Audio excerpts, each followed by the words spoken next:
Qu'est-ce qui fait d'un loup une légende? Est-ce sa morsure, sa loyauté, ou bien sa capacité à défier les dieux eux-mêmes? Dans la mythologie nordique, les loups ne sont pas juste des créatures accros. Ce sont des symboles puissants de chaos, de fidélité, de mort et parfois d'amour. Aujourd'hui, on va parler de ces loups mythiques qui peuplent les récits scandinaves, de ceux qui chassent le soleil, à ceux qui gardent les morts, et même d'un bon toutou irlandais dont l'histoire mérite à elle seule un film. Mais pourquoi les dieux nordiques avaient-ils autant peur des loups? Comment un seul d'entre eux a-t-il pu changer le destin du monde?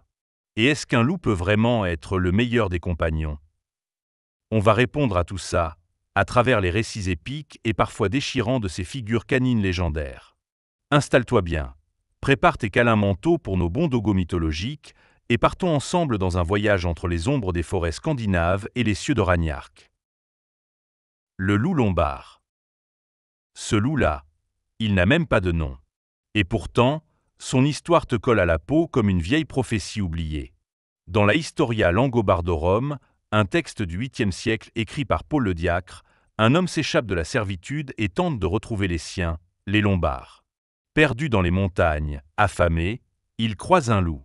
Mais pas n'importe quel loup, un guide silencieux, presque spectral, qui marche devant lui et se retourne souvent, comme pour s'assurer qu'il le suit toujours.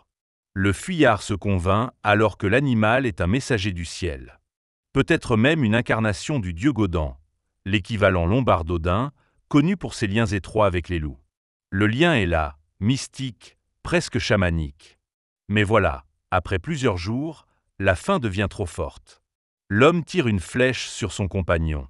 Le loup esquive, le regarde une dernière fois, et disparaît. Et là, plus de guide. Plus de chemin. Seulement la solitude et le regret. Ce loup n'était pas un monstre, ni un ennemi. C'était un compagnon venu d'un autre monde. Et comme souvent dans les mythes nordiques, ceux qui ne respectent pas les forces qui les dépassent finissent seuls. Il rôde, silencieux, autour du trône d'Odin. Géry, l'avide, et Freki, le vorace. Deux loups à la fin insatiables, inséparables compagnons du dieu des morts et de la sagesse. Mais ne te laisse pas tromper par leur titre de « paix ». Ils incarnent quelque chose de beaucoup plus profond. Dans les textes anciens comme l'Éda poétique, on les décrit comme parcourant les champs de bataille, dévorant les cadavres tombés sous l'acier. Des ombres de la guerre. Des extensions de la volonté d'Odin, assoiffés de faim. Et pourtant, Odin, lui, ne mange rien d'autre que du vin.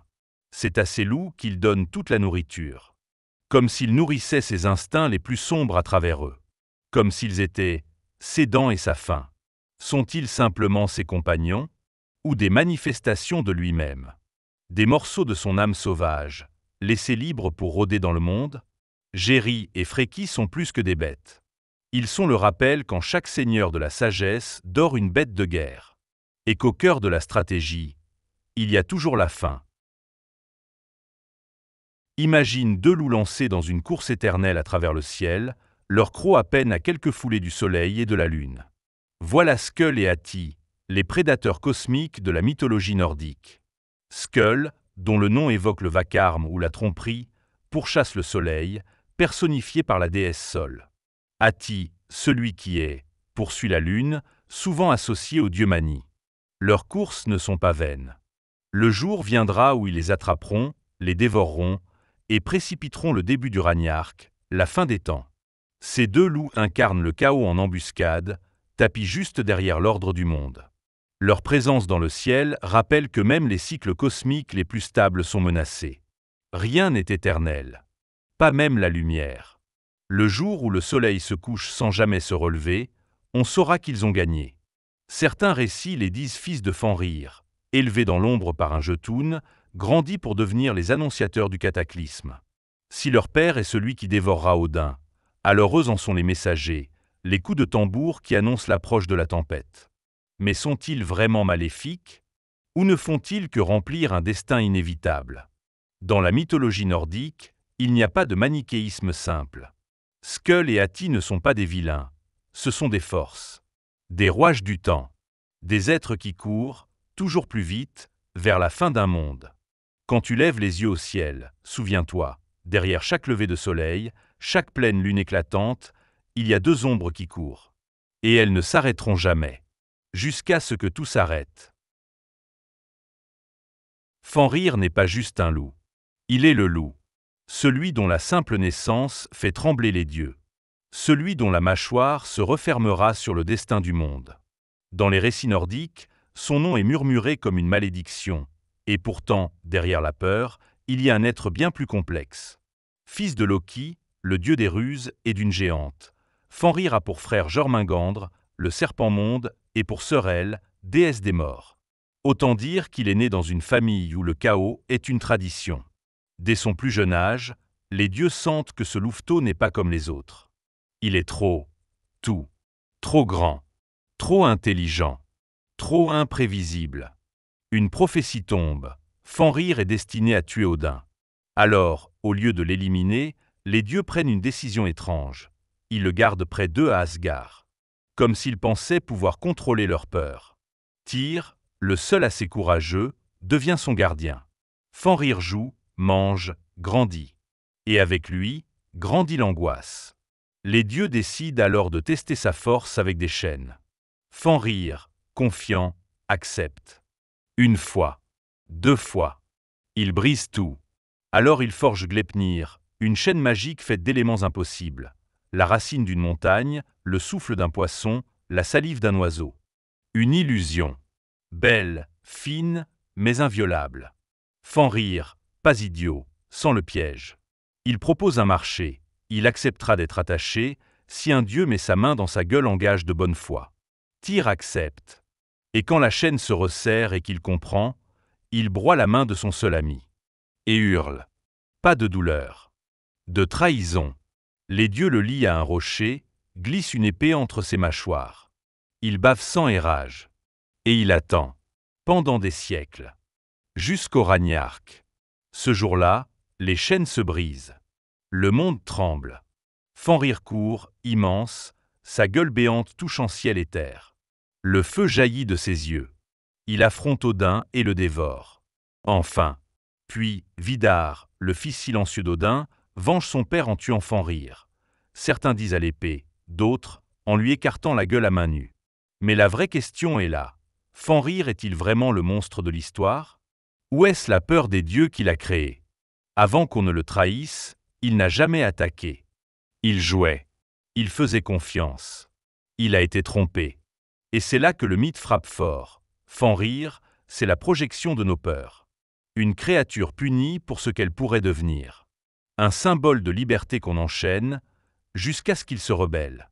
Fenrir, c'est la tragédie d'un être né libre, mais condamné par ceux qui refusent de le comprendre. Et quand ces crocs se referment sur le destin des dieux, c'est peut-être l'univers tout entier qui paie le prix de la peur. Parmi tous les loups et créatures mythiques de la tradition nordique, Sam détonne. Pas un loup cosmique, pas un symbole apocalyptique, juste un chien. Mais pas n'importe lequel, le meilleur des chiens. Sam apparaît dans la saga de Njal, offert à Gunnar Amundarson par Olaf le Pan. Un cadeau venu d'Irlande. On le décrit comme immense, intelligent, capable de discerner les intentions humaines. Il ne se trompe jamais, il grogne contre les ennemis, accueille les amis. Et surtout, il protège Gunnar avec une loyauté féroce.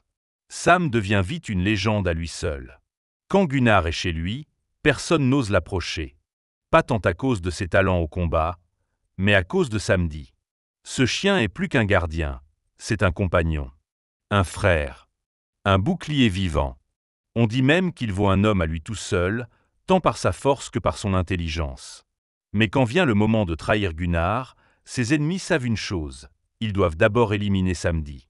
Alors il kidnappe un voisin et le force à attirer le chien. Sam le reconnaît, le suit, mais quand il perçoit le piège, il réagit. Il attaque. Il blesse. Il hurle. Il tombe. Gunnar se réveille en entendant ce cri. Il comprend. Il murmure « Tu as été cruellement traité, mon enfant adoptif. Nos morts ne sont plus très loin. » Et il avait raison. Le destin suit. La fin approche. Sam, le bon chien, meurt comme il a vécu, en protégeant. Et à travers lui, les sagas nous rappellent quelque chose de précieux. Il y a de la place, même dans les récits de guerre et de Dieu, pour la tendresse. Pour la fidélité. Sam n'est pas un symbole cosmique. C'est un rappel très simple. Un bon chien n'est jamais juste un chien. Si Cerbère garde les enfers grecs, Garm garde ceux des Nordiques. C'est le Hund sanglant mentionné dans les prophéties les plus sombres. On le retrouve à l'entrée de Thelem, le royaume des morts, où il veille sans relâche. Et il aboie, même face à Odin. Dans la Völuspá, un ver revient comme un tambour de guerre. Garm hurle devant la caverne de Nipalír. Chaque fois qu'il hurle, c'est comme un écho du Ragnark qui s'approche. Certains pensent même que Garm n'est autre que Fenrir sous un autre nom. Mais d'autres y voient un être distinct. Le dernier gardien, le chien des morts, le Helpepper, comme dirait avec humour Ocean Keltois. Il est loyal à elle, la déesse du royaume des morts, et comme elle, il n'est ni totalement maléfique, ni juste. Il est là pour maintenir l'équilibre. Empêcher les morts de revenir. Empêcher les vivants d'entrer. Et quand Ragnark arrive, Garm est libéré. Il affronte Tyr. Ils se battent, se blessent, se déchirent. Et ils meurent ensemble. Garm n'est pas un monstre. C'est un mur vivant. Une frontière entre deux mondes. Et parfois, cette frontière saigne. Les loups de la mythologie nordique ne sont pas que des monstres ou des menaces. Ils sont des symboles, des avertissements, des compagnons, des dieux déchus ou des héros oubliés. Certains dévorent le soleil, d'autres protègent des guerriers. Tous ont un rôle à jouer dans cette fresque cosmique où la mort et la destinée s'entrelacent.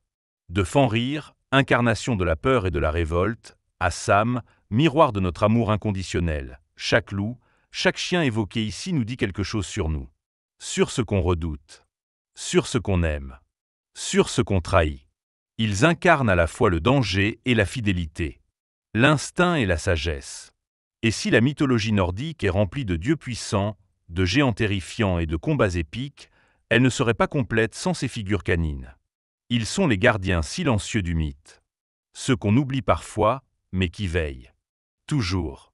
Leur présence, discrète mais essentielle, nous rappelle que même dans l'univers des dieux, il y a des chiens à honorer.